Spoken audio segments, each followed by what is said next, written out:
The restaurant smelled like old money and newer lies. I could taste both in the air, something floral and expensive, mixing with the sharp bite of aged whiskey and leather, the kind of place where the silverware probably cost more than my entire month's rent. I shouldn't have been there. My roommate had practically shoved me out the door, insisting that this blind date would be different, that Marcus seemed normal from his profile, that I needed to stop hiding in our cramped apartment like some wounded animal. She was wrong. I knew she was wrong the moment I stepped through those heavy mahogany doors. The hostess looked at me the way people in expensive places always did, a quick scan from my discount store dress to my worn flats, her smile tightening just enough to let me know I didn't belong. I clutched my purse tighter, the fake leather cracking under my fingers. Reservation? Her voice was silk wrapped around steel. I'm meeting someone. Marcus Chen? Table for two? She glanced at her computer screen, manicured nails clicking against the keys. Mr. Chen hasn't arrived yet. I can seat you? Or you'd prefer to wait at the bar? The bar meant standing, meant being even more visible in my cheap dress. I'll sit, thank you. She led me through the dining room, and I felt every eye that turned my way. The carpet was so thick my heels sank into it. Crystal chandeliers threw rainbow prisms across white tablecloths. Everyone here looked like they'd been born knowing which fork to use, which wine to order, how to exist in spaces like this without their hands shaking. Here you are. She gestured to a corner table, partially hidden by a decorative screen of bamboo and frosted glass.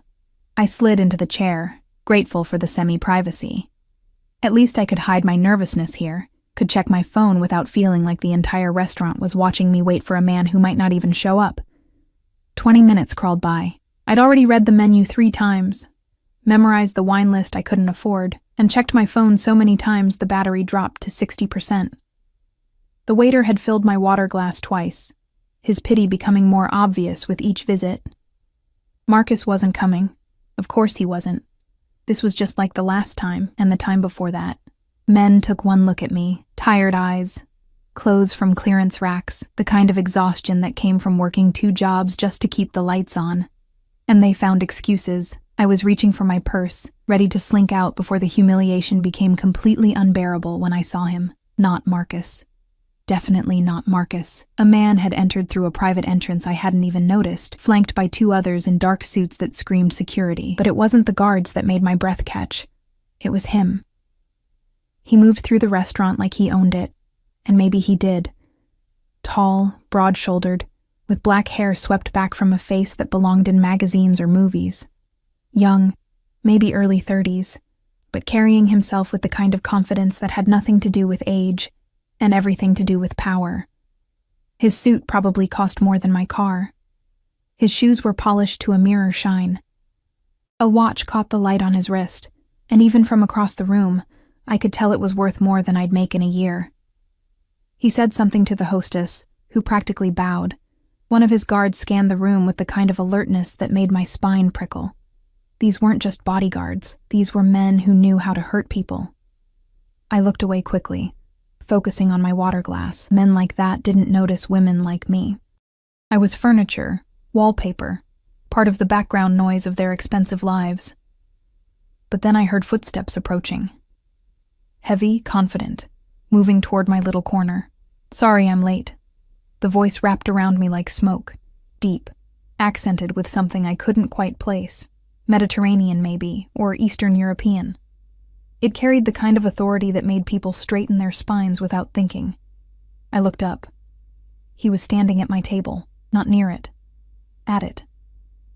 Looking down at me with eyes so dark they were almost black, framed by thick lashes that should have been illegal on a man. This close, I could smell him. Something expensive and masculine. Cedar and citrus and danger. My voice came out as a squeak. I cleared my throat, tried again. I think there's been a mistake. One corner of his mouth lifted. Not quite a smile. Something more predatory. Is there? He pulled out the chair across from me and sat down before I could protest.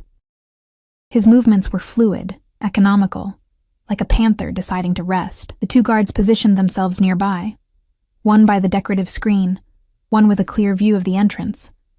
Both of them watching everything except us. I'm waiting for someone, I managed, my heart hammering so hard I was sure he could hear it. A blind date. Marcus Chen. He leaned back in his chair, completely at ease in a way I would never be. And I was supposed to meet someone at table 12. It seems we're both in the wrong place, table 12. I glanced at the small number on our table. 14. Oh, God. The hostess had seated me at the wrong table, and he'd assumed. I should go, I said, starting to rise. I'm so sorry, I didn't mean to stay. It wasn't a request. The single word carried enough weight to make me sink back into my chair without thinking. He studied me with an intensity that made my skin feel too tight, like he was cataloging every detail, every flaw, every secret I'd ever kept. You're nervous, he observed. I'm embarrassed, I corrected, trying to find some shred of dignity. I'm clearly in your seat, and I've probably ruined your evening, and I should really... What's your name? The question cut through my rambling. I blinked at him. Why? Because I'd like to know the name of the woman sitting at my table. Another almost smile. Unless you prefer I keep calling you the nervous girl in the corner. Heat flooded my cheeks. Emma Richards. Emma. He said it slowly, like he was tasting it. I'm Damien. No last name. Just Damien. Like that was all I needed to know. All I deserved to know. Well, Damien, I really should let you have your table back. My date clearly isn't coming anyway, so... Your date is an idiot. The words were matter of fact, delivered without inflection, but they hit me somewhere in the chest, made something flutter that I didn't want to examine too closely. You don't know anything about him, I said quietly. I know he left you waiting, alone, in a place like this. His eyes darkened. That tells me everything I need to know. A waiter appeared as if summoned by telepathy. Mr. Volkov, your usual Volkov. The name registered somewhere in the back of my mind, set off alarm bells I couldn't quite identify. Yes, and for the lady. He looked at me expectantly. Oh no, I really can't. You haven't eaten. It wasn't a question. The menu is prefixed tonight. Choose something, Emma. The way he said my name made my stomach flip. Like it was his now. Like I was. I looked at the prices and felt dizzy. $40 for an appetizer, $60 for the main course. I couldn't afford this. I couldn't afford to be here, sitting across from this man who radiated danger and money in equal measure. I'm not hungry, I lied. His eyes narrowed slightly. When was the last time you ate? This morning. Another lie. It had been yesterday afternoon, a granola bar between my shifts at the diner and the late-night cleaning job. He said something in another language to the waiter, rapid and commanding. The waiter nodded and disappeared. I ordered for you, Damien said. You'll eat. You can't just... I can. He leaned forward, elbows on the table, and suddenly the space between us felt impossibly small. And I will. You look like you're about to fall over, Emma. When was the last time someone took care of you? The question was so unexpected, so intimate, that I couldn't breathe for a moment. No one had asked me that. Not in years. Not since my mother died and I'd been left alone to figure out how to survive in a world that didn't care if I drowned. That's none of your business, I whispered. Perhaps not. He didn't look away. But you're at my table now. That makes you my concern. Something in his tone made me shiver. Not fear exactly. Something more complicated. Something that felt like standing too close to a fire. Dangerous, but warm. Why? I asked. Why do you care? For a long moment, he didn't answer. Just studied me with those impossibly dark eyes, like he was solving an equation only he could see. Because you're afraid, he said finally, and you're trying very hard not to show it. Because you don't belong here, but you're too proud to run. Because... He paused, something flickering across his face. Because the moment I walked in and saw you sitting here, looking like a frightened dove in a room full of wolves, I knew. Knew what?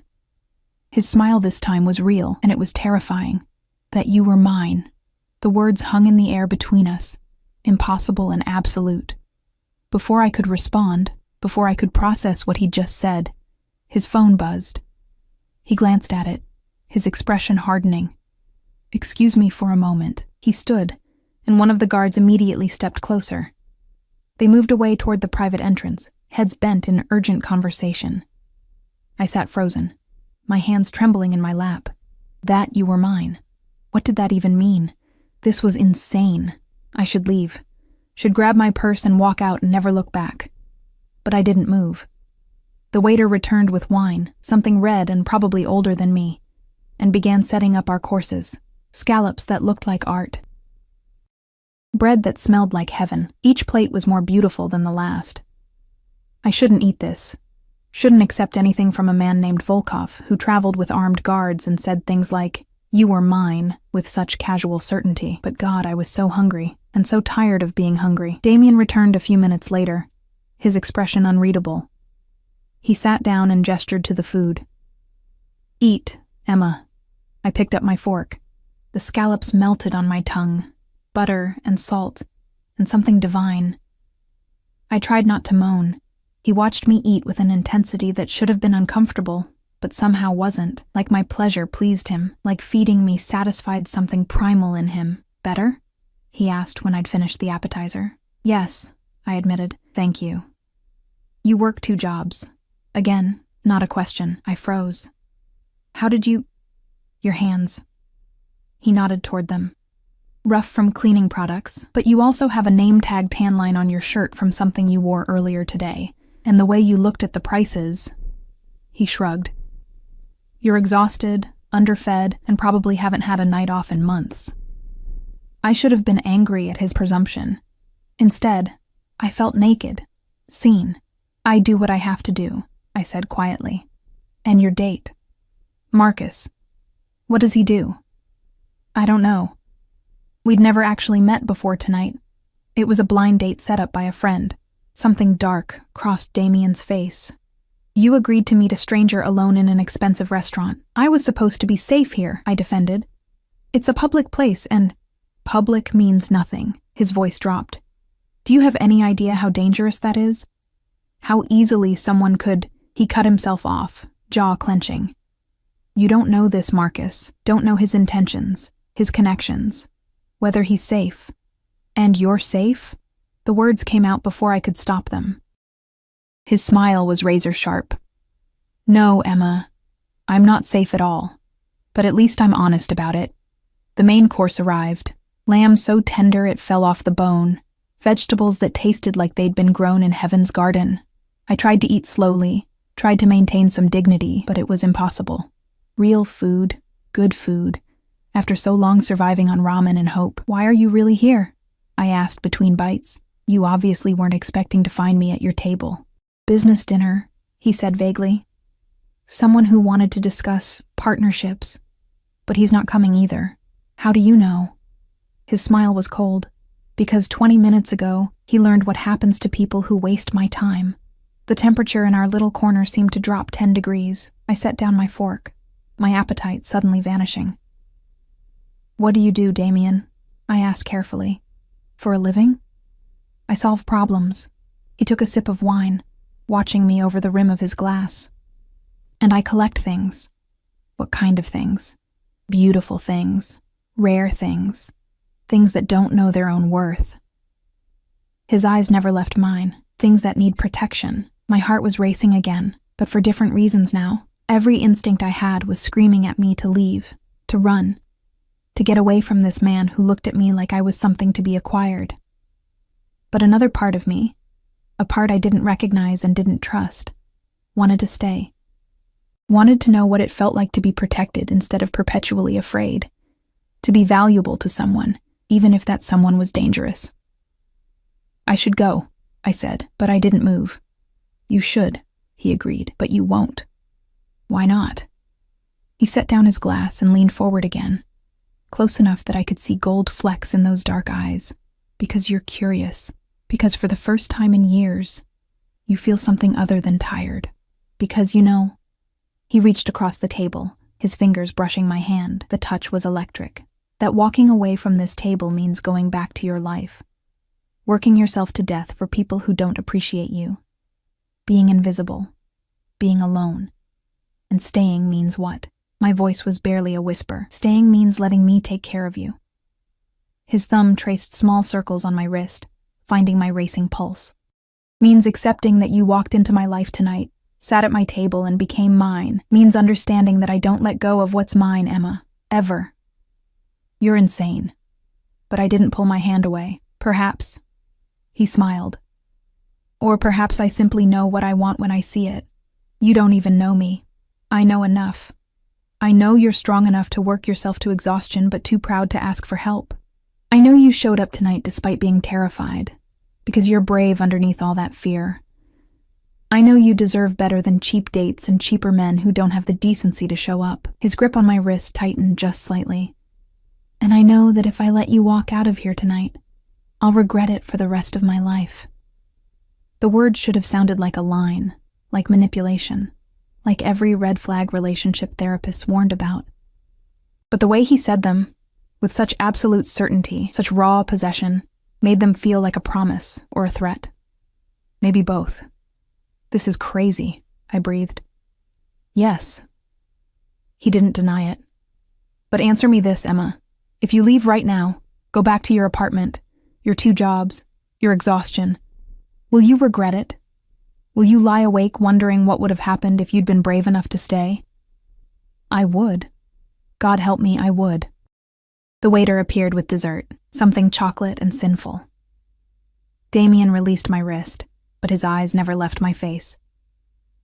Eat your dessert, he commanded softly, and then decide. But know this. If you stay, if you let me take you home tonight, everything changes. Your life as you know it ends, and I won't apologize for that. My hand shook as I picked up the dessert spoon. The chocolate was rich and dark and tasted like temptation, like falling. Like the moment before you jump off a cliff and aren't sure if you'll fly or crash. I was still eating when his phone buzzed again. He glanced at it, frowned, and stood. I need to handle something, he said. Sergei will stay with you. Don't leave this table. It wasn't a suggestion. One of the guards, Sergei apparently, moved closer, positioning himself between me and the rest of the restaurant. Damien left through the private entrance again, and I was alone with my chocolate and my churning thoughts, and a man built like a tank who was apparently now my babysitter. 10 minutes passed. 15. I'd finished the dessert and was contemplating my escape route when Damien returned. But something had changed. His expression was harder, colder. There was blood on his knuckles, just a spot, but unmistakable. He sat down and picked up his napkin, wiping his hands clean with casual efficiency. What happened? I asked, even though I wasn't sure I wanted to know. Nothing you need to worry about. He signaled the waiter for the check. Your Marcus showed up. He had to be discouraged from waiting for you. Ice flooded my veins. What did you do? Send him home with a message about respecting people's time. His smile was pleasant and absolutely terrifying. He won't be bothering you again. You had no right. I had every right. He leaned forward, and suddenly, he wasn't the charming dinner companion anymore. He was something else entirely, something predatory and possessive, and utterly uncompromising. You're under my protection now, Emma. That means men who disrespect you answer to me. That means anyone who hurts you, threatens you, or even looks at you wrong, will learn very quickly why people fear my name. People fear your name? I repeated weakly. They should. He stood, extending his hand. Come, we're leaving. I haven't agreed to anything. You stayed. His eyes glittered. You ate my food, drank my wine, sat at my table for over an hour. In my world, that's agreement enough. Now you can walk out with me willingly, or I can carry you. But either way, Emma, you're coming home with me tonight. This is kidnapping, I whispered. This is protection. He pulled me to my feet with surprising gentleness. The world is dangerous, especially for beautiful women who sit at wrong tables and catch the attention of dangerous men. Lucky for you, I'm the most dangerous man in this city, which means nobody else will dare touch you. He was insane. Clearly, completely insane. And I was insane too, because instead of screaming or running or calling for help, I let him guide me toward that private entrance, his hand warm and possessive on the small of my back. The restaurant blurred around us. The other guard fell into step behind us. We moved through a service corridor and out into an underground parking garage where a black SUV waited, engine running. Mr. Volkov, the driver said, opening the rear door. Damien helped me inside. No, not helped. Placed me, like I was something precious and breakable that needed to be handled with care. He slid in beside me, close enough that our thighs touched. The door closed. The locks clicked with a finality that made my pulse spike. "Where are you taking me?" I asked, as the SUV pulled out into the night. "Somewhere safe." His hand found mine in the darkness, fingers intertwining. "Somewhere no one can hurt you. Somewhere you'll never have to work yourself to death again." "I don't understand what's happening." "I know." He raised my hand to his lips, kissed my knuckles with devastating gentleness. "But you will. And by the time you do, Emma, it will be too late to run. You'll already be mine in every way that matters." The city lights streaked past the tinted windows. I should have been terrified, should have been fighting, screaming, demanding to be let out, but all I felt was a strange, breathless anticipation, like standing on the edge of a precipice, looking down into darkness, and realizing that falling might feel like flying. Damien's thumb traced patterns on my palm, each touch sending sparks up my arm. "Sleep if you can," he murmured. "It's a long drive, and tomorrow, your new life begins." I closed my eyes, my head falling against his shoulder before I could stop myself. He stiffened for a moment, then relaxed, his arm coming around me in a gesture that was both protective and possessive. This was insane. Impossible. Wrong in every way. But as the SUV carried us deeper into the night, toward a future I couldn't imagine and probably shouldn't want, I felt something I hadn't felt in years. I felt wanted, claimed, mine. Even if I didn't fully understand yet what that meant, or what price I'd have to pay for it, I woke to silk sheets and confusion. For a moment, I couldn't remember where I was. The bed beneath me was too soft, the pillows too plush. The air smelled like expensive fabric softener instead of the mildew that perpetually clung to my apartment. Sunlight filtered through curtains that probably cost more than my security deposit, casting everything in a golden glow that felt unreal. Then it all came rushing back. The restaurant. The wrong table. Damien. I sat up too quickly, my heart hammering. The room around me was massive, bigger than my entire apartment. Floor-to-ceiling windows showed a view of the city I'd never seen before, high enough that we had to be at least 20 floors up. The furniture was modern and minimalist, all clean lines and neutral colors. A door to my left stood slightly ajar, revealing marble and chrome that had to be a bathroom. I was still wearing my cheap dress from last night, now wrinkled and uncomfortable. My shoes sat neatly by the bed, placed there by someone who wasn't me. Panic crawled up my throat. What had I done? I'd gotten into a car with a stranger. No, not a stranger. Something worse. A man whose last name made waiters bow and whose knuckles had been bloodied, and who'd said people feared him like it was a simple fact. I scrambled out of bed, my feet sinking into carpet so thick it felt like walking on clouds. I needed to leave. Needed to get out before... The door opened. A woman entered, middle-aged and elegant in a crisp black uniform. She carried a tray with coffee and what looked like breakfast, her expression professionally neutral. "Good morning, Miss Richards," she said in accented English. "Mr. Volkov asked me to bring you breakfast. He apologizes for not being here when you woke. He had business to attend to." I stared at her. "Who are you?" "I'm Elena, the house manager." She set the tray on a table near the window. "Mr. Volkov has arranged for some clothes to be brought up. They should arrive within the hour. In the meantime, the bathroom is fully stocked with everything you might need." "I need to leave," I said, my voice shaking. "I need to go home." Elena's expression softened slightly. "Mr. Volkov anticipated you might feel that way. He asked me to give you this." She pulled an envelope from her pocket and handed it to me. Inside was a note in bold, masculine handwriting. "Don't run, Emma. We need to talk. I'll be back by noon. Everything you need has been provided. D." And beneath it, my apartment keys. My stomach dropped. "He took my keys?" "For your safety," Elena said carefully. "Your building isn't secure, Mr.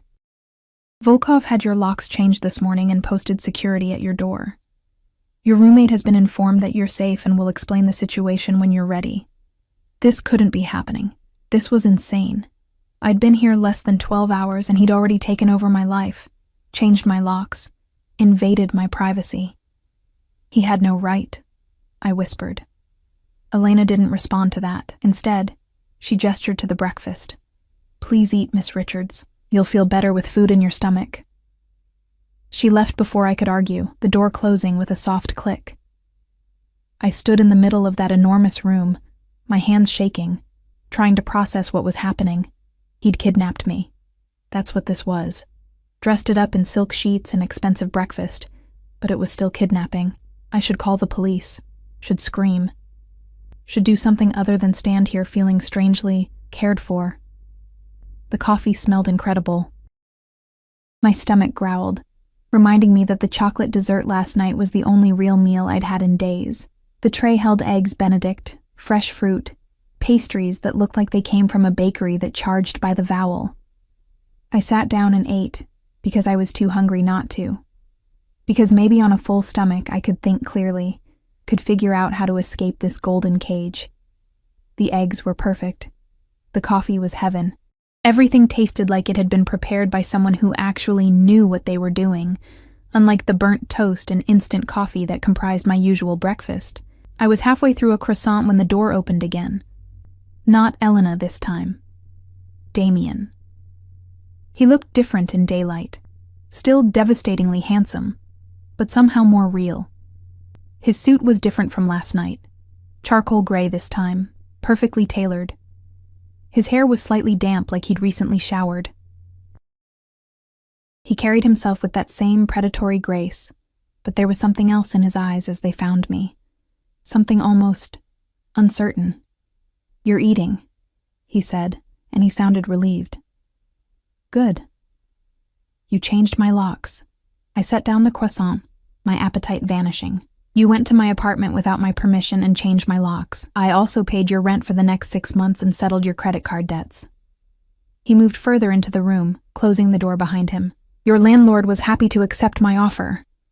The room spun. My debts? How did you even— I have resources, Emma, and I use them to protect what's mine. I'm not yours. The words came out too loud, too desperate.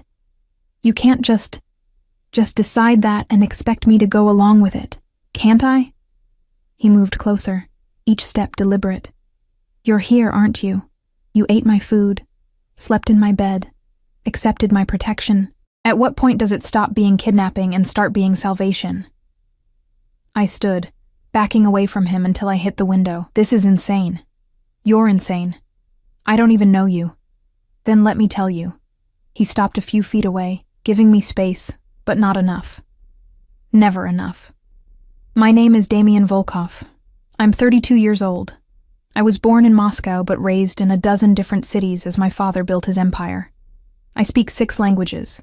I don't believe in God, but I believe in loyalty, in family, in protecting what belongs to me. His eyes burned into mine. And you belong to me now, Emma. Whether you understand that yet or not, people don't belong to other people, I said. But my voice wavered. In my world, they do. He pulled out his phone, tapped something, and held it out to me. Do you know what your Marcus was planning to do last night? I looked at the screen. It showed text messages, conversations about me, about the restaurant, about how I was an easy target and desperate enough to go along with anything, plans to drug my drink, to take me somewhere private, too. I stopped reading, bile rising in my throat. He's part of a trafficking ring, Damien said quietly, pocketing his phone. They target vulnerable women through dating apps, promise romance, and deliver hell. You would have disappeared last night, Emma, and no one would have looked very hard for a broke waitress with no family. The room tilted. I grabbed the window frame for support. That's why I had your locks changed, he continued. Why I posted guards. Why I'm not letting you go back to that life. Because now that you've been seen with me, now that I've claimed you, you're a target. My enemies will assume you mean something to me. They'll try to use you, hurt you, take you. He stepped closer, his voice dropping.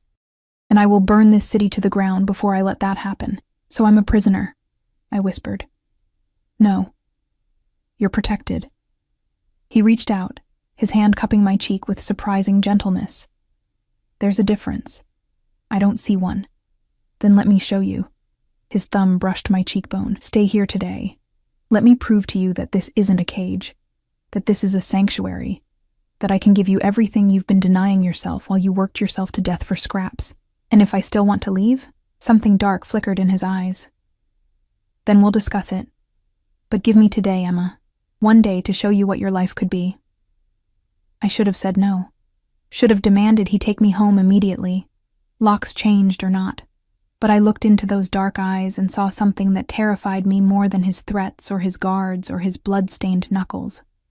I saw certainty, absolute, unwavering certainty that I was his, and that he would never let me go.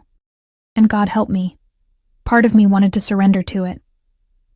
One day, I heard myself say. His smile was devastating. One day. He kept his distance for the rest of the morning, giving me space to shower and change into the clothes that arrived as promised. Designer labels I'd only seen in magazines. Everything in my exact size. I didn't want to think about how he knew my measurements. The bathroom was a dream. Heated marble floors, a shower with 6 different settings, products that smelled like luxury. I stood under the hot water until my skin was pink, trying to wash away the confusion and fear and strange, dangerous want that kept creeping in. When I emerged, wrapped in a towel that was softer than any clothing I owned, Elena was waiting with more options. Casual clothes, business wear, evening gowns, everything I could possibly need. Mr. Volkov wasn't sure of your style, she said apologetically. He erred on the side of variety. I chose jeans and a simple sweater. The most normal things I could find, though even these probably cost more than a week's wages. They fit perfectly, of course. Everything in this place was perfect, polished, designed to trap me in comfort. Damien found me in what he called the library, an entire room lined with books, leather chairs positioned by windows that showed that impossible view. I'd been staring at a first edition of something I'd only ever read in paperback, my fingers trembling at the thought of touching something so valuable. You like to read, he said from the doorway. Not a question. He'd probably already researched every detail of my life. When I have time, I said carefully. Which isn't often. You'll have time now. He moved into the room and I noticed he'd changed too. Dark jeans, a black shirt with the sleeves rolled up. Less formal but somehow more dangerous, like seeing the predator without its civilized veneer. Take whatever you want. All of this is yours now. Nothing here is mine, I corrected. I'm just visiting. Are you? He picked up a book, turning it over in his hands. Hands that had been bloodied last night, protecting me from a threat I hadn't known existed. Tell me, Emma, when was the last time you read a book just for pleasure? When did you last sleep past dawn because you could, not because you were too exhausted to wake up? When did you last eat a meal that didn't come from a microwave or a vending machine? I didn't answer. Couldn't. This isn't visiting, he said softly. This is living. What you were doing before, that was surviving. Barely. I was managing, I said defensively. You were dying. He set down the book and crossed to me, his presence overwhelming in the quiet room. Slowly, painfully, working yourself into an early grave. And for what? An apartment you can barely afford? A life where no one sees you, no one values you, no one cares if you disappear? That's not... It's exactly true. His hand caught my chin, forcing me to look at him. I saw it last night, Emma, the way you flinched when the hostess looked at you. The way you tried to make yourself small, invisible, like you didn't deserve to take up space in that restaurant. The way you were surprised when I wanted you to stay. Tears burned behind my eyes. You don't understand. Then explain it to me, and maybe it was the gentleness in his voice, or the exhaustion finally catching up with me, or the fact that no one had asked me to explain anything in so long I'd forgotten what it felt like to be heard. But the words came tumbling out. I told him about my mother's death 3 years ago, about the medical bills that had buried me in debt, about losing my scholarship when I had to drop out of college to work, about the jobs that paid minimum wage and treated me like I was replaceable, because I was, about the men who'd promised romance and delivered disappointment. about the crushing, suffocating weight of being invisible in a world that only saw you if you had money or beauty or power. He listened without interrupting, his expression unreadable. When I finally ran out of words, he pulled me against his chest in a gesture that should have felt presumptuous, but somehow felt like coming home. "No one will make you feel invisible again," he murmured against my hair. "Not while I'm alive." I should have pulled away, should have maintained distance, boundaries, self-preservation. Instead, I let myself lean into him, just for a moment. Let myself feel what it was like to be held by someone who seemed genuinely upset on my behalf. "Why me?" I asked into his shirt. Why do you care?" He was quiet for a long moment. When he spoke, his voice was rough. "My mother was like you once, young, vulnerable, alone in a world that wanted to devour her. My father found her, claimed her, protected her. She fought him at first too, thought he was crazy, dangerous, wrong. Was he?" "Yes." I felt him smile against my hair, but he loved her with everything he had. Gave her a life of safety and luxury and power, and she gave him loyalty, family, a reason to be more than just a monster. "What happened to her?" "She died when I was 15, cancer." His arms tightened around me. "My father survived her by 6 months. Couldn't live without her. Some people say he let himself be killed because existing without her was worse than death." I pulled back to look at him. "That's intense. That's love." His eyes were fierce. "In my world, in my family, when we choose someone, it's absolute. Forever. No half measures. No walking away. My father taught me that the right woman is worth burning the world for, worth dying for, worth killing for." "And you think I'm that woman?" I asked, my voice barely audible. "I know you are." He cupped my face in both hands. "From the moment I saw you in that restaurant, looking lost and brave and so damn beautiful it hurt to breathe, I knew. You were meant to sit at my table, Emma. Meant to walk into my life and change everything." "That's not how it works," I protested weakly. "People don't just belong together because they sat at the wrong table, don't they?" He leaned closer, his lips nearly brushing mine. "You felt it too. That pull, that recognition. Like something in you knew something in me, and vice versa. I had felt it. Still felt it. This magnetic, terrifying connection that made no sense and defied all logic. "This is too fast," I whispered. "I know." He didn't move away. "But time doesn't matter when you're certain. And I am certain, Emma. About you, about us. About the fact that letting you walk away would be the biggest mistake of my life. What if I'm not certain? Then I'll wait." His thumb traced my lower lip, and I shivered.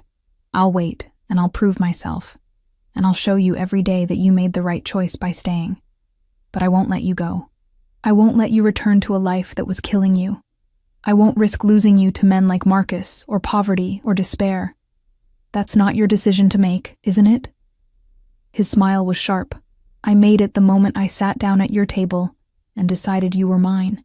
The only decision you have to make now is whether you fight it or accept it. Those aren't real choices." "No," he agreed, "but they're the only ones I'm offering." He kissed me then, and it wasn't gentle. It was possession and promise and claim all at once. His mouth was demanding, taking what he wanted, showing me exactly what he'd meant about not doing anything halfway. I should have pushed him away, should have slapped him, screamed, maintained my dignity and independence. Instead, I kissed him back. My hands fisted in his shirt, pulling him closer even as my mind screamed warnings. He tasted like coffee and danger, and something darker I couldn't name. His hands slid into my hair, angling my head for deeper access, and I let him. Let him consume me, claim me, mark me as his in the most primal way possible. When he finally pulled back, we were both breathing hard. "Say you'll stay," he commanded, his voice rough. "Say you'll give this a chance." "I'll stay," I heard myself whisper. "For now." His smile was triumphant and terrifying. "For now is enough. For now becomes forever, Emma. You'll see." And looking into his dark, certain eyes, I was afraid he might be right. The rest of the day passed in a blur of luxury and subtle captivity. Damien gave me a tour of the penthouse, Yes, penthouse, because of course he lived at the top of a building that probably had its own zip code. There was a gym, a pool, a theater room, a kitchen that looked like it belonged in a restaurant. "I don't cook," he said, when I stared at the marble and chrome, "but the staff does. Tell Elena what you want, and it's yours." "I used to cook," I said quietly. "Before everything. My mom and I would make dinner together every Sunday." Something softened in his expression. "Then cook here, whenever you want. The kitchen is yours." It was a small thing, but it felt significant. Like he was giving me permission to make this place home, even though home was supposed to be chosen, not assigned. He had meetings in the afternoon, disappeared into an office I wasn't invited to enter, guards posted outside like sentries. I spent the time exploring, trying to understand the gilded cage I'd agreed to stay in. Every room was perfect. Every detail was expensive. It should have felt cold, sterile, but somehow it didn't. There were personal touches, photographs of what had to be his family, books in multiple languages, artwork that looked original and priceless. I found a balcony and stood in the cold December air, looking out at the city spread below like a carpet of lights and lives. Somewhere down there was my apartment, my old life, the person I'd been 24 hours ago. She felt very far away now. "You'll catch cold." I turned. Damien stood in the doorway, holding a cashmere blanket. He'd loosened his tie, and there was a tiredness around his eyes that made him look almost human. "I'm fine," I said. He came outside anyway, wrapping the blanket around my shoulders. His hands lingered on my arms, and I felt the heat of him even through the fabric. "What are you thinking about?" he asked. "How much my life has changed in one day." "Regrets?" I considered lying, then decided he'd see through it anyway. "I don't know yet." "Honest." He sounded approving. "Good. I don't want lies between us, Emma. Whatever else this is, it should be honest." "Then honestly, I'm terrified. Of me? Of this. Of how fast it's moving. Of how much control you have and how little I have." I turned to face him. "Of how much I don't hate it." His eyes darkened. "You should hate it. You should be fighting tooth and nail to escape. The fact that you're not," he cupped my cheek, "that tells me everything I need to know." "What does it tell you?" "That you need this as much as I need you. That somewhere deep down, you're tired of fighting alone. That you want someone to take care of you, protect you, make decisions so you don't have to carry everything yourself." He was right. And I hated that he was right. "That doesn't make this okay," I said. "No. But it makes it real." He leaned his forehead against mine. "Stay, Emma. Not just for today. Stay and let me show you what life can be when you stop surviving and start living. And if I can't adapt to your world, if I can't handle whatever it is you do, whoever you really are, then we'll figure it out together." His hand slid down to my waist, pulling me closer. "But you're stronger than you think. You survived 3 years of hell alone. You can survive anything." Night fell while we stood there, wrapped in cashmere and tension, and the strange, fragile thing growing between us. The city lights came on, thousands of tiny fires fighting against the darkness. "Come inside," Damien said eventually. "Dinner's ready." We ate in a dining room that could have seated 20, just the two of us at one end of an enormous table. The food was incredible, some kind of pasta that melted on my tongue, wine that probably cost more than my car. "Tell me about your work," I said, because I needed to understand what I'd walked into. "What do you want to know?" "The truth. Not whatever sanitized version you think I can handle." He studied me for a long moment, then set down his fork. "I run a business empire. Import-export, real estate, investments. Much of it is legitimate. Some of it isn't. I have enemies who would kill me given the chance. I have allies who fear me enough to stay loyal. I make decisions that affect thousands of lives, and not all of those decisions are kind." "Are you a criminal? By whose definition?" He smiled, but it didn't reach his eyes. "I break laws that I consider unjust. I hurt people who threaten my family or my interests. I take what I want and protect what's mine with everything I have. Does that make me a criminal? Perhaps. Does it make me a monster? That depends on your perspective. And what's your perspective?" I'm a man who does what's necessary to survive in a world that would destroy anyone weak enough to follow all the rules. He reached across the table, taking my hand. But I'm also a man who would never hurt you, Emma. Never betray you. Never let anyone else hurt you. Whatever darkness is in me, it will never touch you. I swear it. I wanted to believe him. God. I wanted to believe him so badly. What happens now? I asked quietly. Now you finish your dinner. Then we watch something mindless on that ridiculously expensive television. Then you sleep in a real bed, safe and protected. And tomorrow we start figuring out what your new life looks like. That simple? That simple. He squeezed my hand. One day at a time, Emma. That's all I'm asking. We finished dinner in comfortable silence. He was right. We did watch something mindless, some action movie that was all explosions and impossible stunts. I fell asleep on the couch, my head on his shoulder, his arm warm and solid around me. When I woke briefly as he carried me to bed, a different room this time, smaller, more personal, I didn't protest. Sleep, he murmured, tucking blankets around me like I was something precious. I've got you. And despite everything, despite the insanity and the danger and the absolute wrongness of this situation, I felt safe. For the first time in years, I felt safe. 3 weeks. That's how long it took for my old life to become a distant memory, like a dream I'd once had about being someone else. I woke each morning in silk sheets that no longer felt foreign.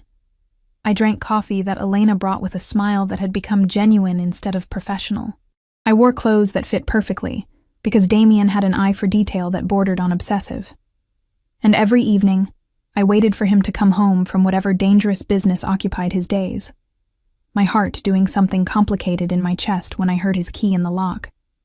It was terrifying how quickly I'd adapted, how easily I'd slipped into this life of luxury and protection and carefully managed captivity, because that's what it still was, even if the bars were invisible. I wasn't allowed to leave the building without guards. My phone had been replaced with a new one, more secure, Damien had said, which I suspected meant he could track my every movement. My old friends had been quietly discouraged from contact. My roommate had moved out, the apartment I'd barely been able to afford now sitting empty because Damien owned the building and refused to rent it to anyone else. It's yours if you want to go back, he'd said when I'd discovered this particular piece of information. But I'd prefer you stayed here, with me. Prefer, as if I had a real choice. As if his preferences weren't commands wrapped in velvet. But the strangest part? I was happy. Not in the way I'd imagined happiness before. Not the simple contentment of a life lived on my own terms. This was something darker, more complicated. Happiness laced with fear and desire, and the constant awareness that I was playing a dangerous game with a dangerous man. I was standing in the kitchen on a Wednesday afternoon, actually attempting to bake cookies from a recipe my mother used to make, when everything changed. The guards at the elevator had been replaced. I'd noticed it when I'd gone to retrieve a package Elena had accepted earlier. Different faces, harder expressions, the kind of tension that made my spine prickle with instinctive warning. Something was wrong. I was pulling the cookies from the oven when Damien came home early. He never came home early. His schedule was rigid, controlled. Every hour accounted for with meetings and calls and whatever shadowy business kept the city afraid of his name. But here he was at 3 p.m, his expression thunderous, blood on his shirt cuff that he hadn't bothered to hide.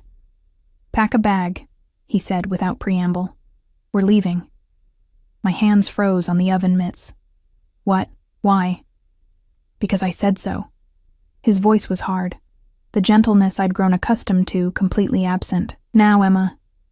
We don't have time for questions." Fear spiked through me. "Damien, what happened?" He crossed to me in 3 strides, his hands gripping my shoulders almost painfully.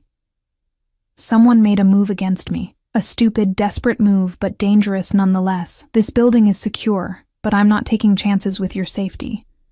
We're going to one of my properties outside the city until I can handle the situation. Handle it." I looked at the blood on his cuff. "You mean kill someone?" His jaw clenched. "I mean protect what's mine. Now stop asking questions and do as I say." The command in his voice should have made me angry, should have triggered all my instincts to rebel, to assert my independence, to remind him I wasn't property to be moved around at will. Instead, I pulled off the oven mitts and headed for the bedroom because I'd learned something in these 3 weeks. When Damien used that tone, when his eyes went flat and cold, and his accent thickened with stress, people were in danger, and arguing with him wouldn't keep me safe. It would just distract him from doing whatever ruthless thing he needed to do to keep us both alive. I threw clothes into a bag with shaking hands. Practical things. Jeans, sweaters, comfortable shoes. Elena appeared in the doorway, her usually composed face tight with worry. "Miss Richards, I've packed toiletries and medications," she said, handing me a smaller bag. "Mr. Volkov wants you ready in 10 minutes. "What's happening, Elena?" She hesitated, then said quietly, "The Kozlov family. They've been challenging Mr. Volkov's territory for months. Today She swallowed. "They attempted to bomb one of his warehouses. Workers were inside. Good people." My stomach lurched. "Were they—" "Mr. Volkov got them out in time. All except one." Her eyes filled with tears, she blinked away. "Mikhail. He was young. Had a wife, a baby daughter." The cookies I'd been so pleased with suddenly felt obscene. People were dying while I played house in a gilded penthouse, pretending this life was normal. "I'm sorry," I whispered. "It's not your fault." Elena's hand briefly touched my shoulder. "But it's why you must go. The Kozlovs know about you now, know that you matter to him. They'll come for you if they get the chance." I'd known this intellectually. Damien had warned me from the beginning that being his made me a target. But hearing it now, understanding that people had died today, and I could be next, it made everything horrifyingly real. Damien appeared in the doorway, changed into black tactical gear that made him look like exactly what he was, a man prepared for violence. "Ready?" he asked. I nodded, not trusting my voice. He took my bag, his free hand finding mine. "Stay close to me. Do exactly what I say when I say it." "Understood?" "Yes." We moved through the penthouse like we were already under siege. More guards than usual lined the hallways, all armed with weapons they didn't bother to conceal. The elevator was operated by someone I didn't recognize, and we descended not to the lobby, but to an underground garage I hadn't known existed. 3 identical black SUVs waited. Engines running, security teams flanking each one. "Which one?" I asked. "All of them." Damien guided me to the middle vehicle. Decoys. Standard protocol when there's a credible threat. Inside the SUV, he positioned me in the center seat, his body between me and the window. 2 guards sat in front, another vehicle ahead of us, one behind. We pulled out in formation, moving fast through streets I barely recognized. "Where are we going?" I asked quietly. "A house in the mountains, 2 hours from here, completely off the grid. No one knows about it except my most trusted people." His arm was around me, holding me against him in a grip that was almost crushing. "You'll be safe there." "And you?" His expression was grim. "I'll stay with you tonight. Make sure you're secure. Then I have to go back and end this." "End this," I repeated. "You mean start a war?" "No. I mean finish one that someone else started." His hand cupped my face, forcing me to look at him. "The Kozlovs killed one of my men today, Emma. A good man with a family who depended on him. They did it to send a message, to show they're not afraid of me, and now I have to send a message back. One that ensures no one ever makes that mistake again. How many people will die? As many as necessary. No hesitation. No remorse. This is my world, Emma. This is what I meant when I said I'd do what's necessary to survive. The Kozlovs drew first blood. Now I finish it, or I look weak. And weakness in my world is death." I wanted to argue. Wanted to tell him there had to be another way. That violence only bred more violence. That surely there was a solution that didn't involve killing. But I looked into his eyes and saw something that made the words die in my throat. He was afraid. Not for himself. For me. Every ruthless decision, every brutal plan, it all came back to keeping me safe. I'd become the thing he protected above all else. Even above his own humanity. "I'm sorry," I said, not sure what I was apologizing for. For being a weakness he couldn't afford. For making him care enough to risk everything. For not running when I should have. Don't be. He kissed my forehead, and his lips lingered there like a benediction. "You're the only good thing in my life, Emma. The only pure thing I haven't destroyed. I'd burn the entire world to ash before I let anyone hurt you." The words should have sounded romantic. Instead, they sounded like a threat, not to me, but to everyone else who might dare to come between us. We drove in tense silence for 2 hours, winding through roads that became increasingly isolated. The city lights faded behind us, replaced by darkness and trees and the oppressive weight of wilderness. When we finally stopped, it was in front of a structure that looked more like a fortress than a house. Stone walls, minimal windows, security cameras at every angle. The other 2 vehicles had split off at some point, taking different routes to confuse anyone who might be following. Inside, the house was surprisingly warm. Modern amenities hidden behind rustic decor, a massive fireplace already lit, casting everything in flickering shadows. Damien did a sweep of every room before he let me settle. Guards were posted at every entrance, security systems armed, escape routes planned. "You'll stay here until I tell you it's safe to return," he said, pulling weapons from hidden compartments I hadn't known existed. Guns, knives, communication equipment. "Anton and his team will protect you. They're the best I have." "When will you be back?" 2 days, maybe 3. He was checking his weapons with practiced efficiency, his movements sharp and controlled. "The Kozlovs have a compound outside the city. I'll hit them there, cut the head off the snake before they can regroup. You're going to kill them." Not a question. "Yes." He didn't look up from the gun he was loading. "All of them who participated in today's attack. I'll leave the young ones, the ones who weren't involved. But the leaders, the soldiers who planted that bomb, they're already dead. They just don't know it yet. I should have been horrified, should have begged him not to go, to find another way, to be better than this cycle of violence. Instead, I said, 'Come back to me.'" He froze. Then he set down the gun and crossed to me in 2 strides, his hands framing my face with a gentleness that contradicted everything else about this moment. "Always," he promised. "No matter what happens, no matter what I have to do, I will always come back to you."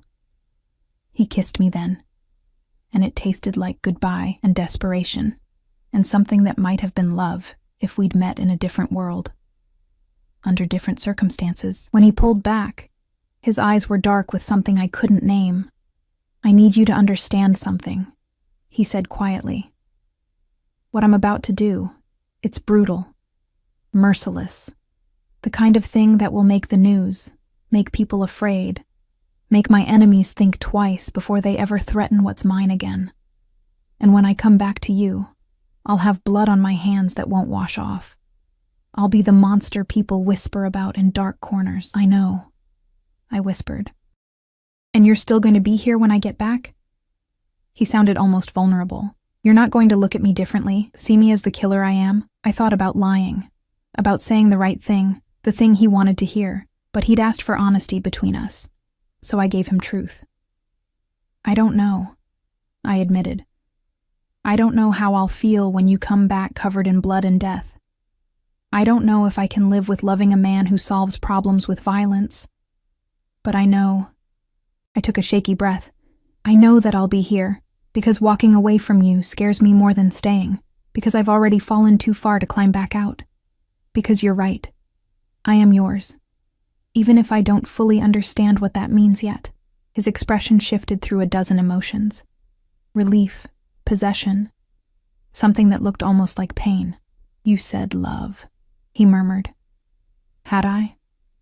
The word had slipped out without permission, without thought. But now that it was between us, I couldn't take it back. "I did," I said quietly. "Say it again." "I love you." The words felt both true and impossible. I shouldn't. It's too fast, too complicated, too dangerous, but I do. "I love you, Damien Volkov, even though loving you might destroy me."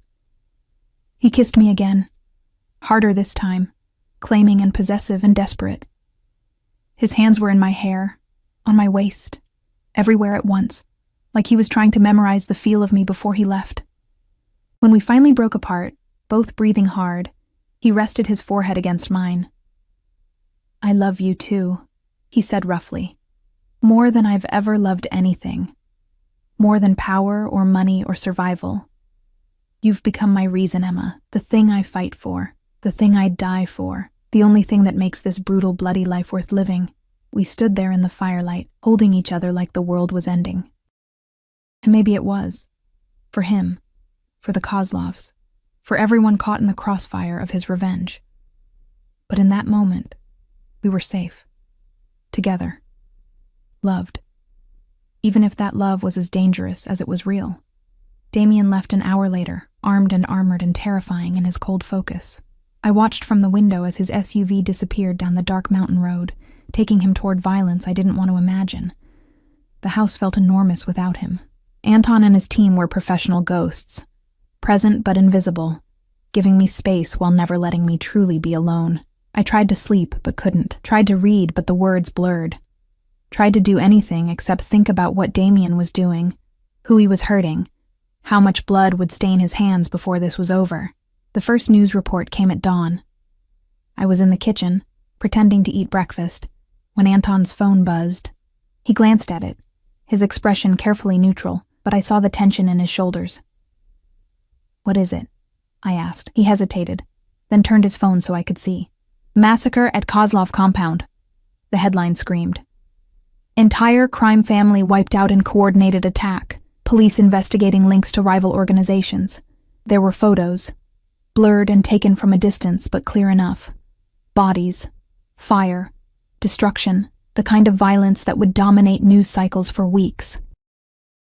And somewhere in that chaos was Damien, doing exactly what he'd promised. My hands shook as I set down my coffee cup. This was real.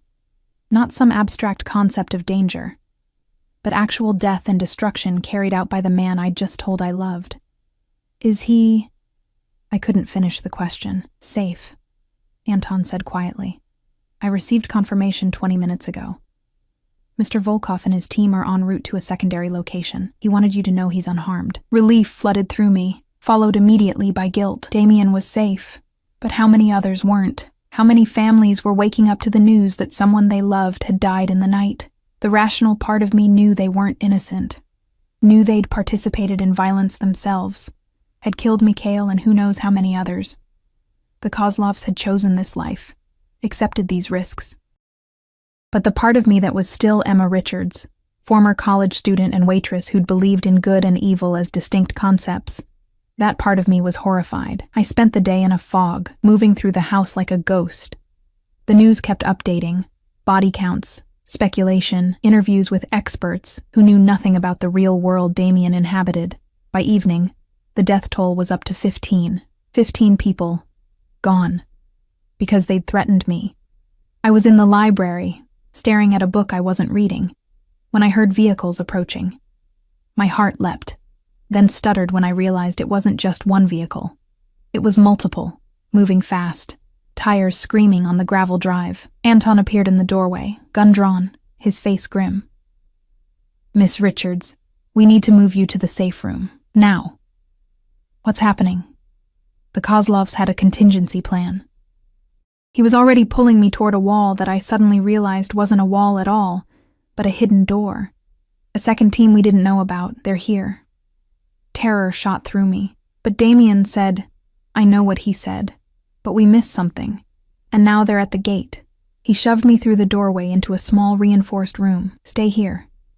Don't come out until I tell you it's safe, no matter what you hear." Anton. But he was already gone, the door sealing behind him with a hydraulic hiss. I was alone in the darkness, listening to muffled shouts and the unmistakable sound of gunfire. They were here, the enemy, the people who wanted to hurt me, to hurt Damien. And I was trapped in a concrete box, completely helpless, while men fought and died outside. The gunfire intensified, something exploded, close enough to shake the walls. I pressed myself into the corner, my hands over my ears, trying to block out the sounds of violence. How long did it last? Minutes? Hours? Time became meaningless in the dark. Finally, silence. Terrible, absolute silence. I waited, my breath coming in panicked gasps. not knowing if the silence meant safety or death. Then the door opened. I screamed, scrambling backward until I saw who stood there. Damien. He was covered in blood, his clothes, his face, his hands. His eyes were wild, feral, the eyes of a man who'd just killed and would kill again without hesitation. Emma. My name was a ragged sound. Emma, are you hurt? No. I couldn't finish. Couldn't process the sight of him like this. So clearly the monster he'd warned me about. He pulled me from the safe room, checking me for injuries with shaking hands.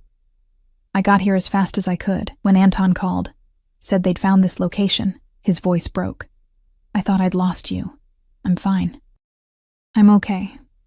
I tried to sound convincing, tried to be brave, but then I looked past him and saw the carnage in the main room. Bodies. So many bodies. Anton was there too, wounded but alive, being tended to by another guard.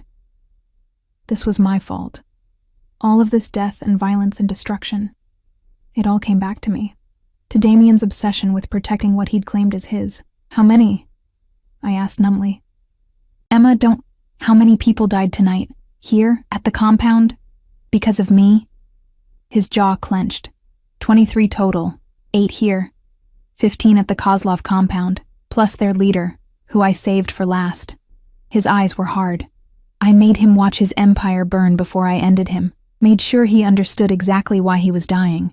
Because he dared to threaten you. I should have collapsed. Should have sobbed or screamed or broken down completely. Instead, I felt something inside me shift, harden. Become something new.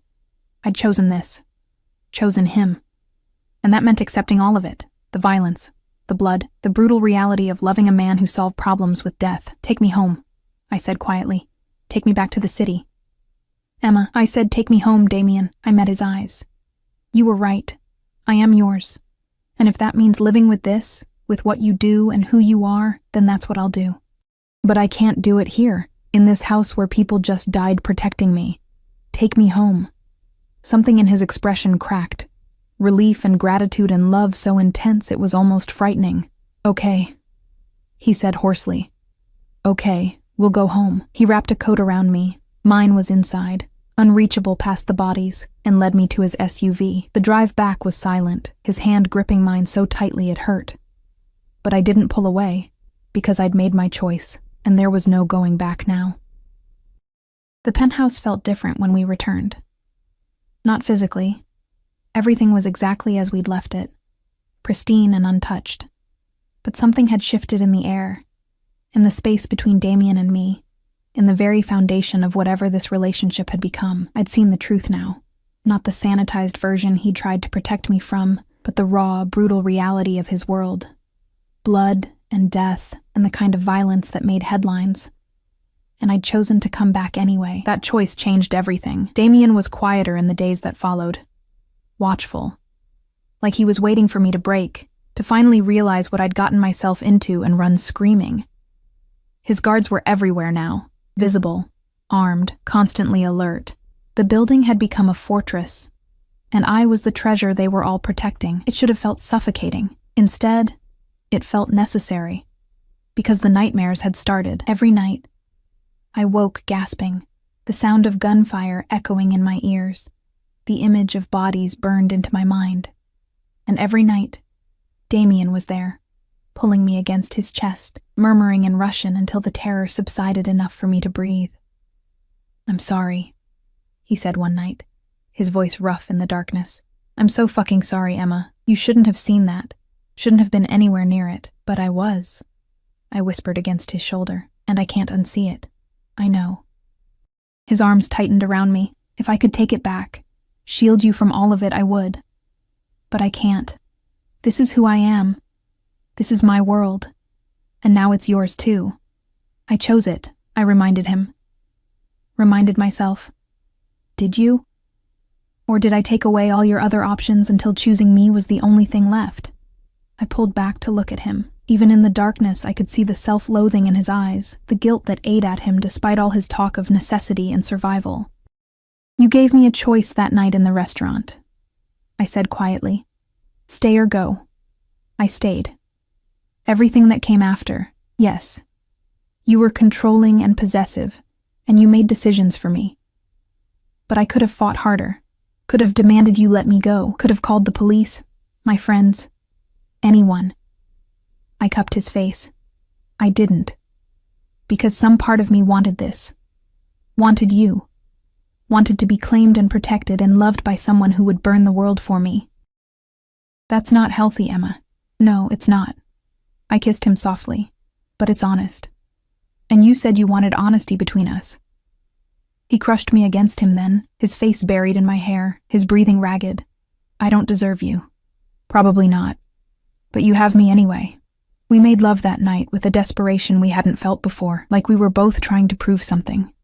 That we were alive, that we'd survived, that what we had was worth the blood price we'd paid for it.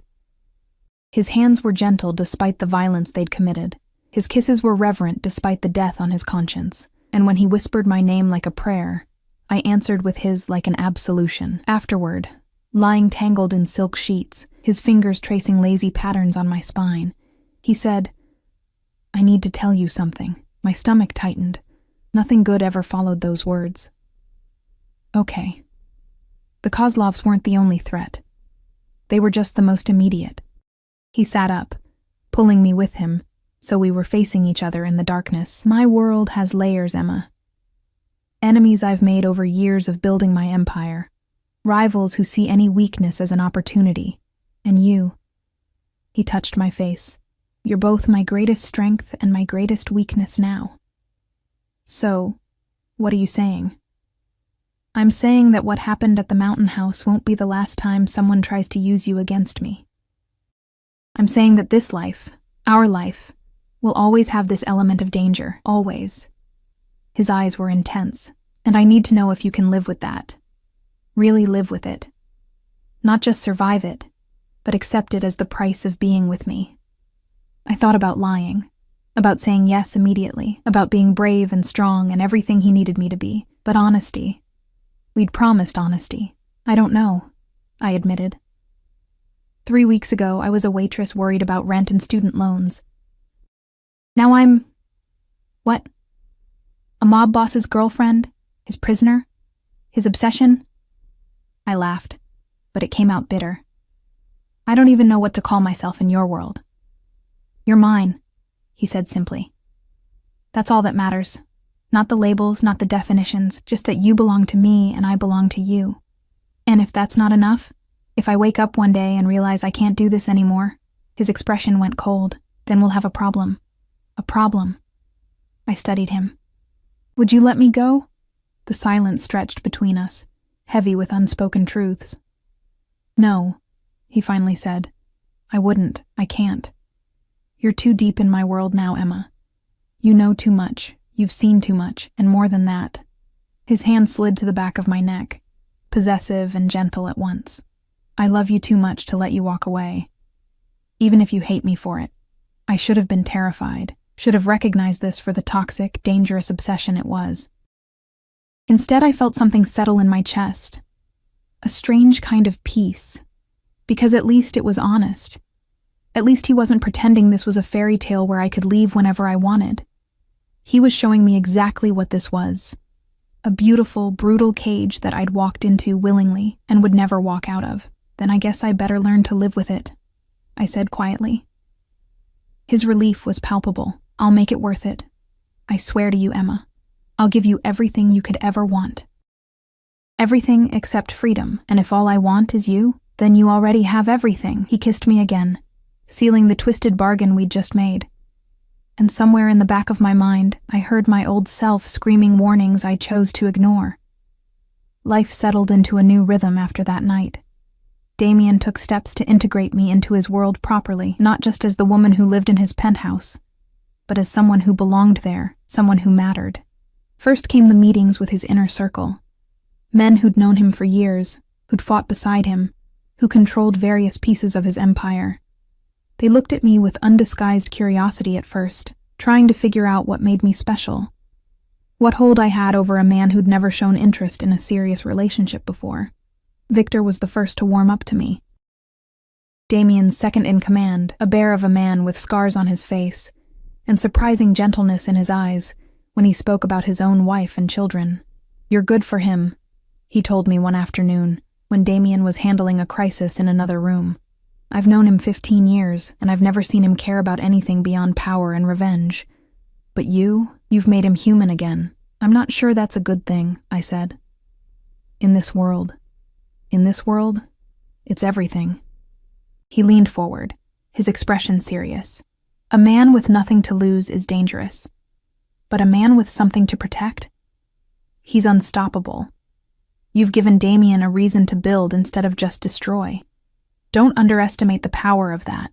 Then came the questions about my past, my family, my education. Damien wanted to know everything, and not just for security reasons. He seemed genuinely interested in the person I'd been before him, the dreams I'd abandoned when my mother died. "You wanted to be a teacher," he said one evening, reading through files his people had compiled on me. "Elementary education. That was a long time ago," I said, uncomfortable with how thoroughly he'd researched me. "Before I had to drop out. Why can't you go back?" I laughed. "Because I have no money, no way to pay for school, and no time even if I did. You have me." He set down the file. "You have access to more money than you could spend in a lifetime. You have time because you don't need to work. You have everything you need to finish your degree, Emma, if you want to." The offer caught me off guard. "You'd let me go to school? Let you?" He raised an eyebrow. "I'm encouraging you. You're too smart to spend your days doing nothing.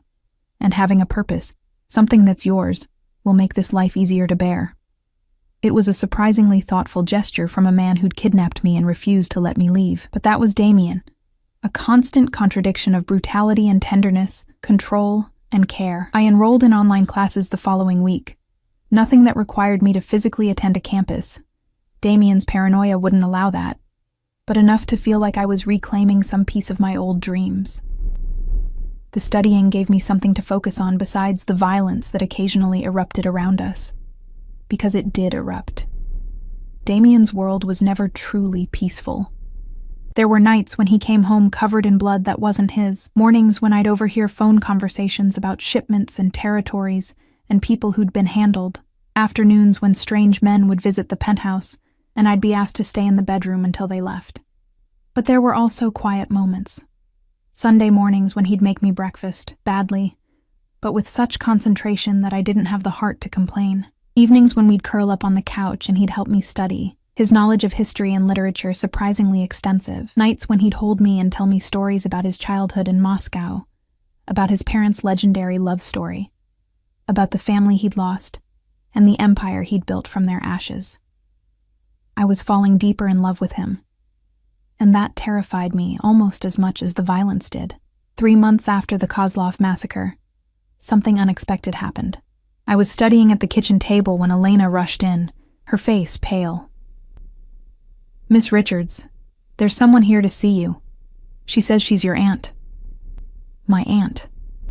I hadn't thought about her in years. My mother's sister, who'd cut contact after Mom got sick, who'd refused to help with medical bills or funeral costs, who'd made it clear I was on my own. "I don't want to see her," I said immediately. "She's claiming you're being held against your will," Elena said quietly. "She's threatening to call the police if she doesn't see you." Damien appeared in the doorway, his expression dark. "How did she find this address?" "I don't know, sir. But she's in the lobby with building security and she's making a scene." I could see the calculation in Damien's eyes, weighing the options, considering the angles, deciding whether this woman was a threat or just a nuisance. "Let her up," I said before he could make the decision for me. "I'll talk to her." "Emma, she's my family, Damien, the only family I have left. Whatever her reasons for being here, I need to see her." He didn't like it, but he nodded. 5 minutes, and I'm staying in the room. My Aunt Margaret looked older than I remembered. Her clothes were wrinkled, her makeup smudged, and there was something desperate in her eyes that made my stomach turn. "Emma," she breathed when Elena showed her in. "Oh, honey, I've been so worried about you. Really." I kept my voice flat, because the last time we spoke, you told me you couldn't help with Mom's funeral expenses, said you had your own problems to worry about. She flinched, I know. I know I wasn't there for you when you needed me, but I'm here now. Because I heard..." She glanced at Damien, who stood behind me like a dark shadow. "I heard you were involved with dangerous people. That you might be in trouble. I'm fine. Are you?" She stepped closer. "Because the Emma I knew wouldn't be living in a penthouse with a..." She lowered her voice. "With a criminal. Wouldn't be surrounded by armed guards and..." "The Emma you knew was struggling to survive," I interrupted. "Working herself to death for pennies. Alone.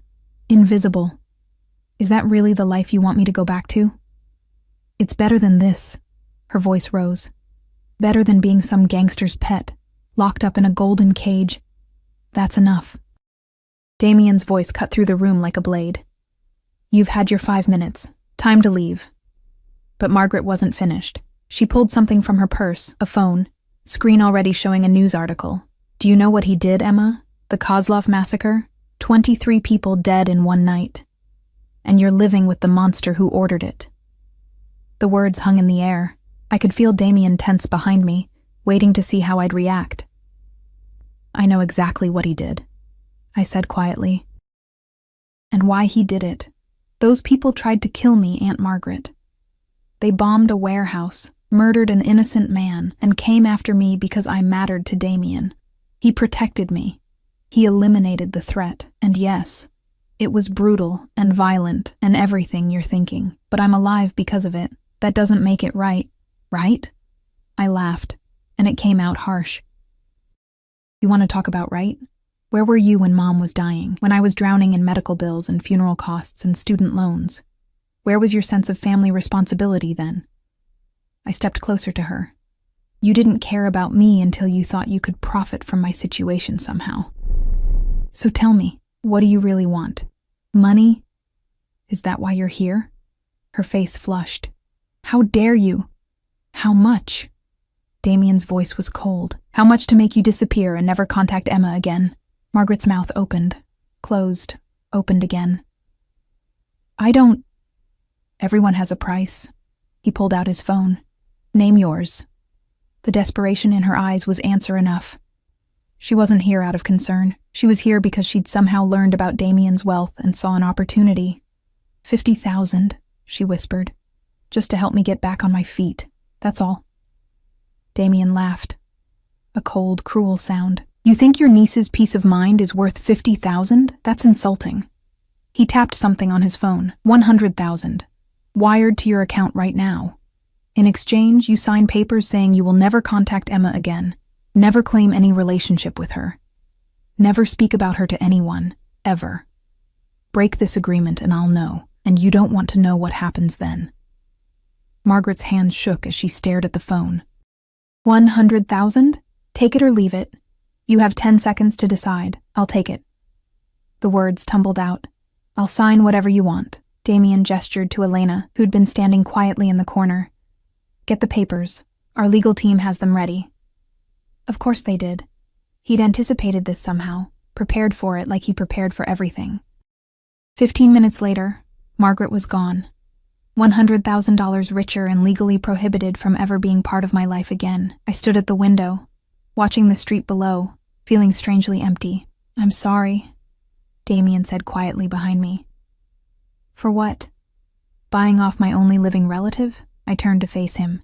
You probably did me a favor. She was never really family anyway. Not where it counted. Still, you deserved better than that. I deserve you. The words came out before I could stop them. Flawed and violent and possessive as you are, you've been more family to me in these few months than she ever was. You protect me, care for me, see me. That's more than anyone else has done in years. He pulled me against his chest, his arms wrapping around me like he could shield me from everything painful in the world. You'll never be alone again, Emma. I promise you that. I believed him. Because Damien Volkov was many things. Criminal, killer, monster.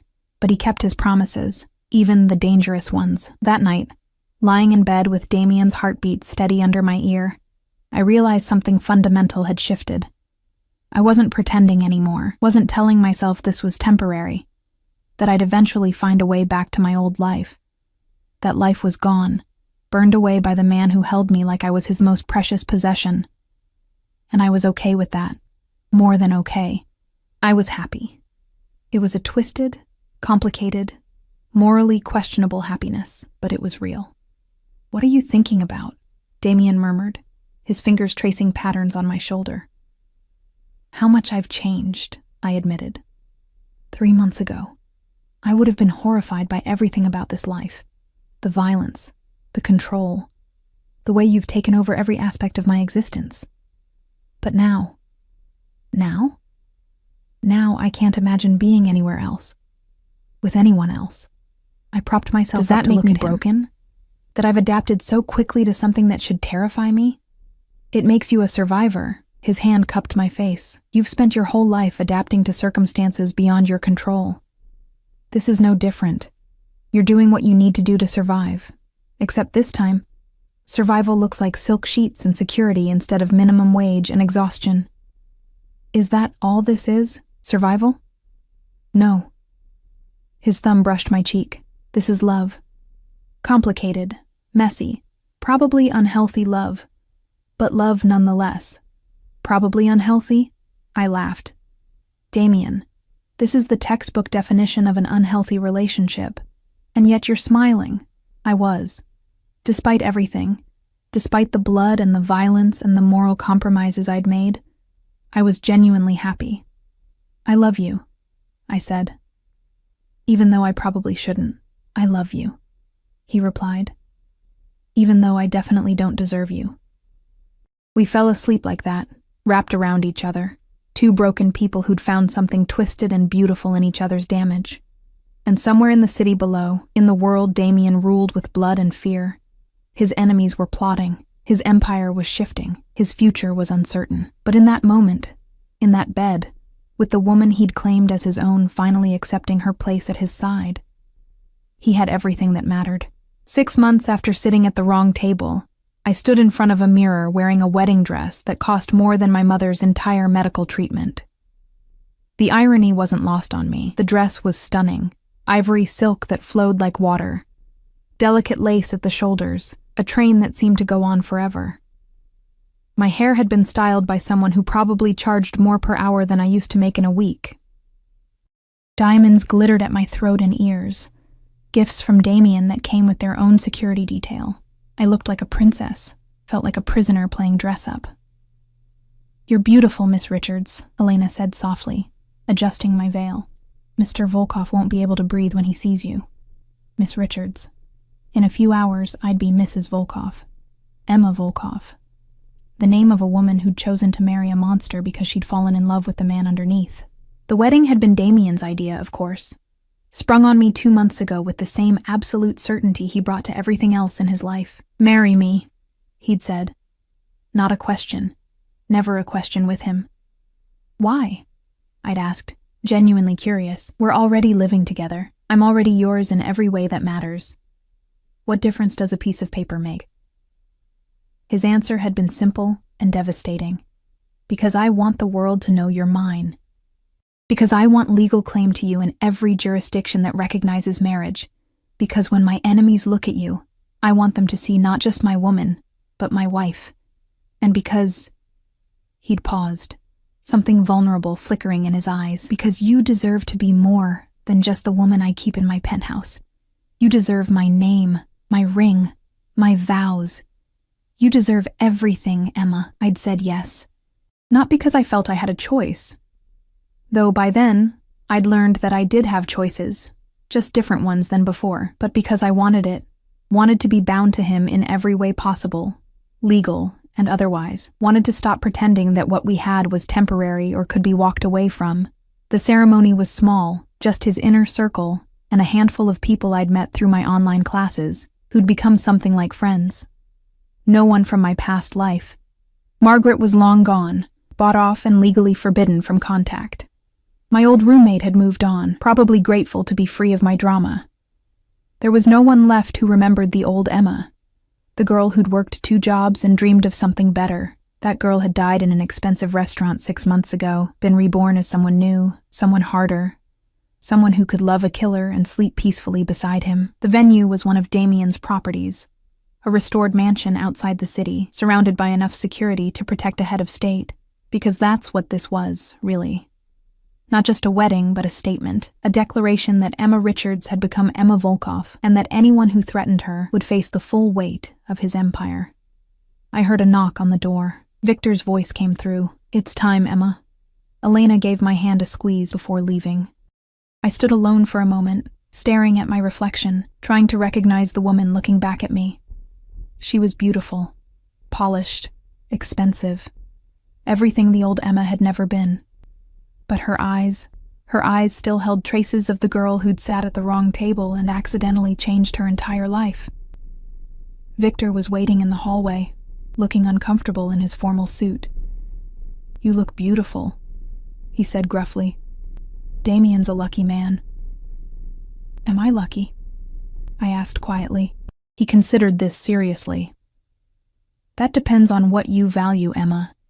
If you wanted a normal life, safe, predictable, boring, then no, you're not lucky. But if you wanted to be loved with the kind of intensity most people only read about in books, if you wanted to matter so much to someone that they'd burn the world for you, then yes, you're the luckiest woman alive. And the violence? The danger? The fact that I might wake up one day to find him dead or arrested or worse? That's the price." He offered me his arm. "Every great love has a price, Emma. Yours just happens to be paid in blood and fear instead of compromise and mediocrity. Only you can decide if that's worth it." I took his arm, and we walked toward the room where Damien was waiting to make me his wife in the eyes of God and law. The ceremony space was decorated with white roses and candles, intimate and romantic, despite the armed guards stationed at every exit. The guests were few but significant, the men and women who ran Damien's empire, who'd kill or die on his command, who were here to witness their leader take a wife. And there, at the front of the room, was Damien. He wore a black suit that looked like it had been designed specifically for him, and probably had been. His dark hair was perfectly styled, his posture commanding, his expression unreadable until his eyes found me. Then everything in his face softened. Wonder, love, possession. All of it naked and raw and so intense I almost stumbled. Victor walked me down the aisle, a strange choice, but there was no one else to do it, and he'd become something like family in these months. When we reached Damien, Victor placed my hand in his and stepped back. "She's yours now," he said quietly. "Officially." "She was always mine," Damien replied, his eyes never leaving my face. The officiant began speaking, some justice Damien had paid or threatened or both, but I barely heard the words. I was too focused on Damien's hands holding mine, on the way he looked at me like I was the only thing in the world that mattered. When it came time for vows, he spoke first. "Emma," he said, his voice steady and sure, "6 months ago, you sat at my table by accident, but nothing in my life has ever been an accident. Everything led to that moment, every choice, every mistake, every act of violence that built my empire. It all led to you. And I would do it all again, commit every sin twice over, if it meant ending up here with you." His thumbs brushed over my knuckles. "I can't promise you a normal life. Can't promise you safety or peace or anything resembling conventional happiness, but I can promise you this. I will love you with everything I have until the day I die. I will protect you from everything and everyone who tries to hurt you. I will give you everything you ask for and many things you don't. I will be yours completely, absolutely, without reservation or hesitation. And I will never, ever let you go." The words should have sounded like a threat. Instead, they sounded like salvation. When it was my turn, I took a shaky breath. "Damien, you're right. I didn't sit at your table by accident. Some part of me, the part that was tired of being invisible and scared and alone, led me there. Led me to you. And you've given me things I never dared hope for. Not just wealth or security, but purpose. Value. Love so intense it terrifies me." I squeezed his hands. "You're dangerous and controlling, and you've made so many choices for me that I've lost count, and I should hate you for it. Should have run screaming 6 months ago. But I didn't. Because underneath all the darkness, I saw someone who understood loneliness the way I did. Who knew what it was like to build walls so high no one could climb them. Who'd convinced himself he didn't need anyone until he met me. Tears burned in my eyes. You're not a good man, Damien Volkov, but you're my man, and I choose you, freely, completely. For better or worse, though I suspect it'll mostly be worse by normal standards. I love you, and I'll stand beside you through whatever comes next.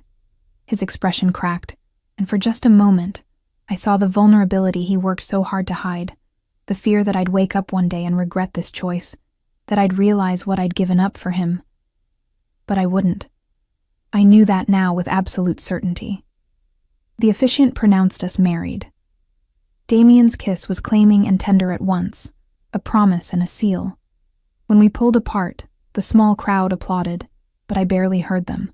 All I heard was Damien whispering against my lips, mine. Finally, legally, irrevocably mine. Yours, I agreed, always. The reception was elegant and brief. Damien wasn't one for lengthy celebrations. We ate, we danced, we accepted congratulations from people who probably still weren't sure what to make of me. But eventually, we escaped to the car waiting to take us somewhere. Damien had been secretive about our honeymoon destination, had only told me to pack for warm weather and bring my passport. "Where are we going?" I asked as the city lights faded behind us. "Somewhere no one can find us," he said, pulling me against his side. "Somewhere we can pretend the world doesn't exist for a few weeks, just you and me and an island I bought last year specifically for this purpose." "You bought an island," I laughed. "Of course you did." I wanted somewhere completely secure, somewhere I could let my guard down and just be with you without worrying about threats or business or anything else. His hand found mine, our wedding rings catching the light. "Is that so unreasonable? With you?" "Nothing is unreasonable. That's part of your charm." We flew to the island on his private jet. Because of course he had a private jet. The flight took hours, but I slept most of the way, my head on Damien's shoulder, exhausted from the emotional weight of the day. When we landed, it was to tropical heat and the sound of waves. The house waiting for us was beautiful. Modern architecture that somehow blended with the natural landscape, floor-to-ceiling windows showing endless ocean, complete privacy from the rest of the world. "It's perfect," I breathed. "You're perfect," he corrected, carrying me over the threshold like we were in some romantic movie. "Everything else is just window dressing." That first night as husband and wife, we made love slowly, reverently, like we were memorizing each other. His hands mapped every inch of my skin. My lips learned every scar on his body. And there were many, each one a story of violence survived. We were gentle with each other in a way we hadn't been before, like marriage had given us permission to be vulnerable, instead of just passionate. Afterward, lying tangled in sheets with moonlight streaming through the windows, Damien said, "I need to tell you something." My stomach clenched. Nothing good ever followed those words. "Okay. I'm getting out." I propped myself up to look at him. "Out of what?" "The dangerous parts of my business. The parts that put you at risk." His hand traced patterns on my hip. "I've been planning it for months, since the Kozlov situation, moving money into legitimate enterprises, distancing myself from the violent operations, building something that won't get you killed, Damien." "Let me finish." He sat up, pulling me with him. "I can't change who I was, can't erase the blood on my hands or the empire I built on violence.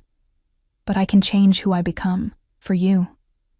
For the life we're building together, for the children I hope we'll have someday." Children. The word hung in the air between us.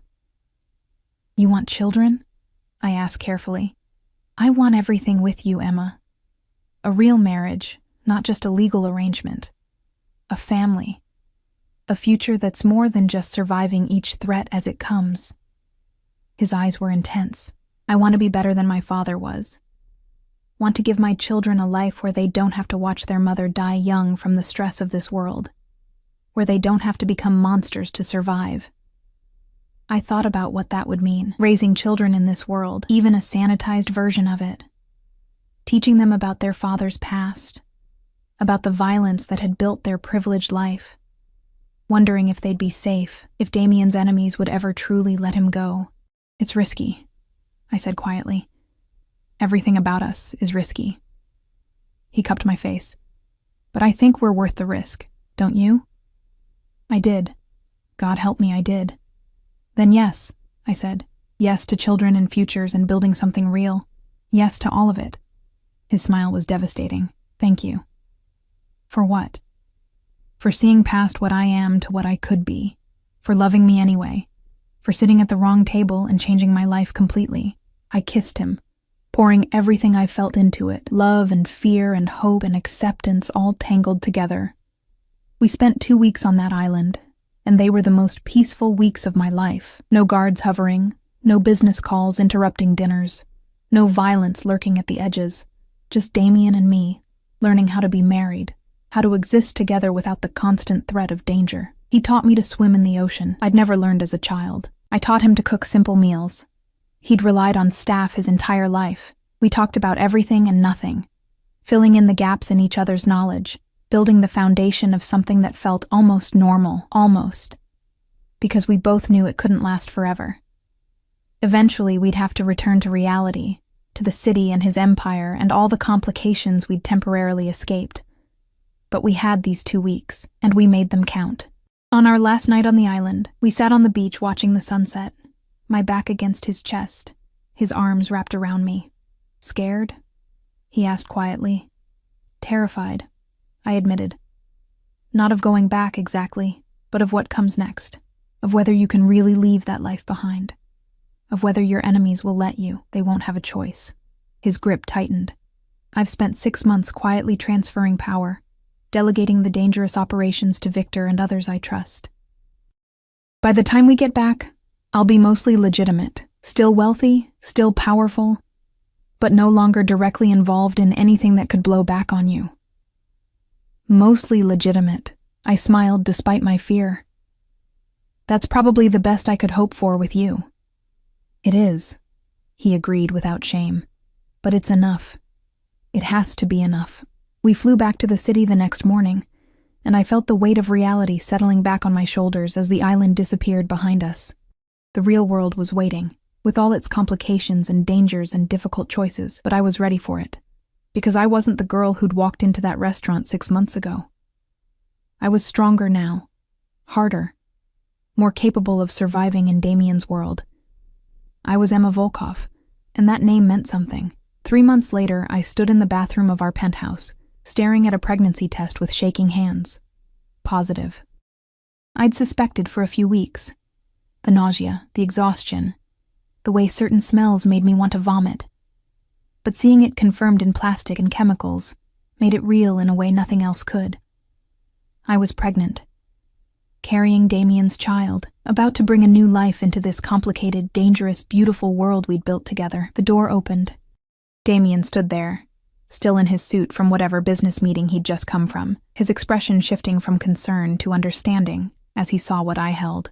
"Is that positive?" I said, my voice barely a whisper. "I'm pregnant, Damien." For a long moment, he just stared at me. Then he crossed the room in 3 strides, pulled me into his arms, and kissed me like I was the most precious thing in the universe.